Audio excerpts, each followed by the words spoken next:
मैं सरिता सुनील पाल, हम लोग बॉम्बे से यहाँ पहुँचे हैं। डीपीएसपी सर जो है प्रकाश अग्रवाल जी, उनके पास से हमारी बातचीत हो गई है और हमें काफ़ी सहायता प्रदान की जा रही है। मुंबई में महाराष्ट्र पुलिस ने 0 एफआईआर ली थी, उसके बाद मेरठ के पुलिस के पास ये सारा लाल कुर्ती भी यहाँ ट्रांसफ़र किया गया था और काफ़ी स्फूर्ति से यहाँ पर काम हो रहा है।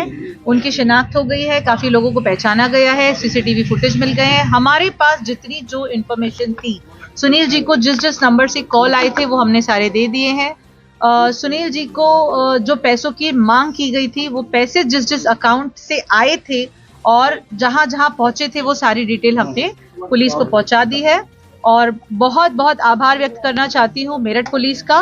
उन्होंने बहुत सहायता प्रदान की है और पूरी कार्रवाई जोरों शोरों से चल रही है। उसको लेकर के क्या पूरा प्रकरण है, आप बताइए, क्या सच्चाई है इस प्रकरण में? पूरा प्रकरण यही है कि सुनील जी शो करते हैं, इवेंट के लिए निकलते हैं घर से। और एक कलाकार, सिर्फ सुनील पाल ही नहीं, ऐसे बहुत से कलाकार हैं जो अपने घर से निकलते हैं, जान हथेली पर लेकर ही निकलते हैं, मैं ये कहूंगी। और जब ये ऐसे निकलते हैं तो रास्ते में ऐसे हादसे ना हो, इसलिए हमने ये शिरकत की है, हमने ये कंप्लेन की है। एक आर्टिस्ट जब घर से निकलता है तो उसके पास एक डेट की मांग होती है, उसे कुछ एडवांस दिया जाता है, उसके बाद बाकी पेमेंट हो जाएगी या बाद में होगी, यही सारी बातें होती हैं। उसी को लेकर के सुनील जी घर से निकले थे, वो शो करने जा रहे थे।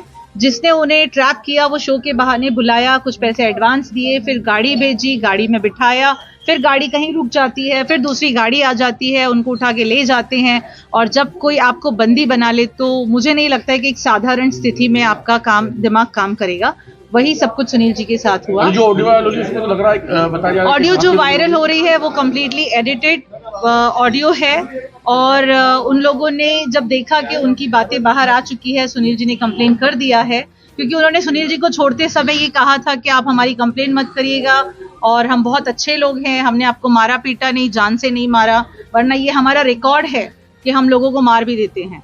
तो इस तरह से उन्होंने काफ़ी चीज़ें की थी जिसकी वजह से ये थोड़ा सा हमने आराम से इस चीज़ों को बाहर लाया है, क्योंकि एक आदमी डर जाता है। मैं उनकी पत्नी हूँ, मैं भी बहुत डरी हुई हूँ, पर मैं नहीं चाहती हूँ ये हादसा दोबारा हमारे साथ हो या किसी के साथ भी हो, इसलिए हमने ये कंप्लेंट की। कितने पैसे लिए थे और कितने दिनों में सुनील जी को छोड़ दिया उन लोगों ने? सुनील जी को उन्होंने 24 घंटे पूरे अपनी हिरासत कब्जे में रखा। शाम को 6:30 बजे उनको एयरपोर्ट से पिकअप किया गया था और दूसरे दिन उनको एक 7:30-8 बजे के आसपास छोड़ दिया गया। ये कहाँ रखा गया था उन्होंने बताया? ये सब इतनी जानकारी अगर सुनील जी के पास होती तो शायद मैं ही पकड़ लेती। पुलिस को सारे साक्ष्य दे दी गए, क्या कुछ कहना है पुलिस का? पुलिस बहुत स्फूर्ति से काम कर रही है, पूरी तरीके से जोर शोर से लगी हुई है। मेरठ पुलिस का धन्यवाद, बहुत आभार व्यक्त करना चाहूंगी।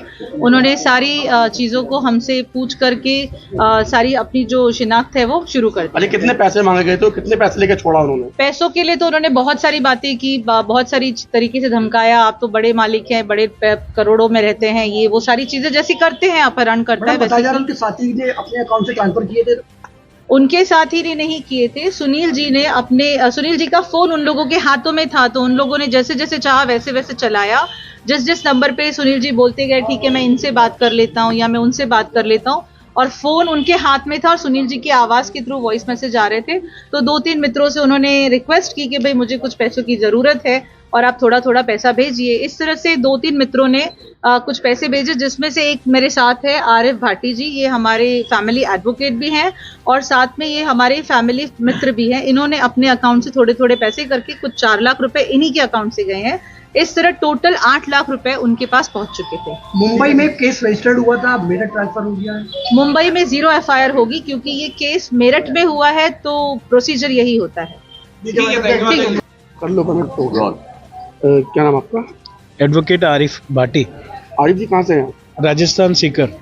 अच्छा, ये बताएं क्या हुआ था आपके साथ सुनील पाल जी के मामले में, कैसे फोन आया था, कब आया था? सुनील पाल जी का 3 तारीख को 11-11:30 बजे के आसपास कॉल आया।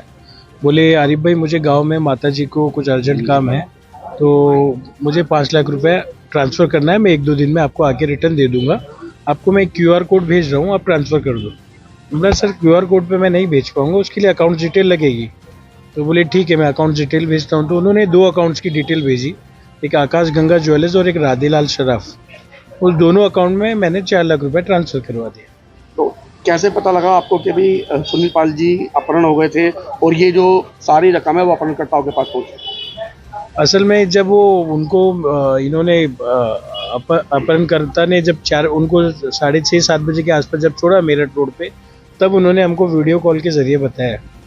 तो अब इस मामले में क्या चल रहा है? अभी हमने पुलिस को सारी इन्फॉर्मेशन, मेरठ पुलिस प्रकाश अग्रवाल और SHO साहब को सारी इन्फॉर्मेशन शेयर कर दी है, वो कार्रवाई कर रहे हैं। अच्छा, ये बताएं, इतने बड़े सेलिब्रिटी का अगर अपहरण हो जाता है, वो भी मेरठ जैसी जगह से हो जाता है, क्योंकि कहा जाता है अभी उत्तर प्रदेश में योगी आदित्यनाथ की अगर बात करें तो जीरो टॉलरेंस की यहाँ बात करते हैं वो, ऐसे सेलिब्रिटी दिन दहाड़े उनका अपहरण हो जाता है। जी, ऐसा होना नहीं चाहिए, इसका भी हमें बहुत दुख है कि इतने बड़े आदमी के साथ ऐसा हो गया, तो आम आदमी का क्या होगा। अच्छा, इनकी एक ऑडियो भी वायरल हो रही है जिसमें कहा जा रहा है नहीं, वो एडिटेड वीडियो है। मेरी उनसे पर्सनली बात हुई सुनील जी से, ये क्या है, उन्होंने मुझे डिटेल में बताया कि नहीं ये मैंने जो बोला वो आ ही नहीं रहा इसमें। अच्छा, तो क्या पार्ट उसका जो है वो मैं अभी शेयर नहीं कर पाऊंगा। जांच कर रही है।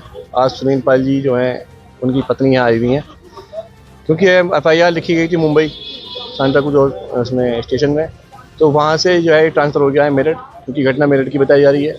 तो अब यहाँ CO साहब से आज मुलाकात हुई है, उन्हें बहुत सारे एविडेंस जो सुनील साहब ने दिए हैं उनकी वाइफ ने आज CO साहब को प्रोवाइड करा दिए हैं, और पुलिस ने आश्वासन दिया है कि इसमें बहुत जल्दी हम खुलासा करेंगे। और जो आप बता रहे हैं ट्रांजैक्शन की, तो ये एक प्री प्लान हुआ है, सारी चीज़ें हैं कि उन लोगों ने क्या सोचकर इसमें आकाशगंगा ज्वेलर्स के अकाउंट में पैसा ट्रांसफ़र कराया या किसी मेडिकल स्टोर में ट्रांसफ़र कराया, वो तो इस जांच का विषय है कि जब वो पकड़े जाएंगे तभी पता चलेगा कि इसमें कौन कौन लोग शामिल थे। अच्छा, क्या कुछ इसमें निकल के आया अभी तक की कार्रवाई में? देखिए, अभी तक तो यही आया है कि जिन लोगों ने किडनैपिंग की थी उनके फोटोग्राफ आ गए हैं, और अकाउंट जिनके थे जिसमें पैसा गया था वो सीज हो गए हैं। बाकी अभी तो इतनी जानकारी है, पुलिस लगी हुई है, देखिए सब कुछ आपके सामने आ जाएगा। पुलिस है, योगी जी की सरकार है, और ये गुंडागर्दी तो खत्म होनी चाहिए जिसका वो दावा करते हैं। लेकिन योगी जी दावा तो करते हैं, लेकिन पश्चिम उत्तर प्रदेश से दो बड़े कलाकार अपहरण हो जाता है दोनों का।